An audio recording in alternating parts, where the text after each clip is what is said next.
सुरूच्या काळात सर रिझल्टच नाही. हा. मी परेशान झालो. पोषणाच्या बाबतीत मी कुठलंही कॉम्प्रोमाइज केलं नव्हतं. लावल्यानंतर ड्रिंचिंग केलं. हा सॉइलच्या तुम्ही असं लिटर 2 लिटर मी कधी बरं, ड्रिंचिंग मग? केली नाही. मी एकटे 5 ते 10 लिटर एवढे पैसे कुठून आणले? पैसे मी ठुलते सेव्हिंग. बर 1 लाख रुपये काढून ठुलते मी आतापर्यंत. 1,25,000 हे काय पोरग येडेपणा करायला? काय जमीन इकडे काढील?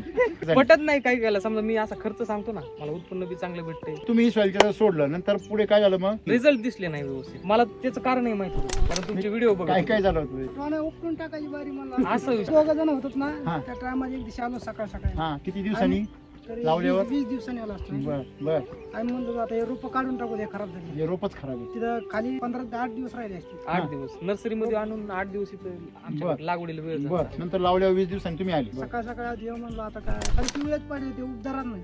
काहीच नाही. एवढा खर्च करून मग आम्ही काय म्हणलो हे उपटून टाकू दुसऱ्याला. दुसरे लावू. बरोबर एकदम बरोबर होत. मग काय लावले? त्याच्यानंतर मी शिलाजीतचा पर्याय ठेवता. एक आसरा हातात ठेवलं होतं सरांनी. 3 आसरा सांगितले. हो. एक RNPH इक्वल टू K, दुसरं शिलाजीत शिलाजीत आणि तिसरं SSM. SSM. SSM RNPH बेसल चावलं गेलता. टाकलं म्हणजे तुम्ही 2 असं तर संगच वापरले. शिलाजीत तेवढा बाजू ठेवता, शिलाजीत करून टाकली, थोडं बरं वाटलं. त्याच्यानंतर दुसरा बेसल डोस आणला सरांकडून. मग काय झालं? मग डायरेक्ट सुटला. सुटला. त्याच्यानंतर मग समाधानकारक होतं. व्हिडिओ तयार केला. कधी सुधारलं? आपले जगताप सरांना बी सांगितलं. हा? दुसऱ्या चक्करला काय आला? सुधारलं. बर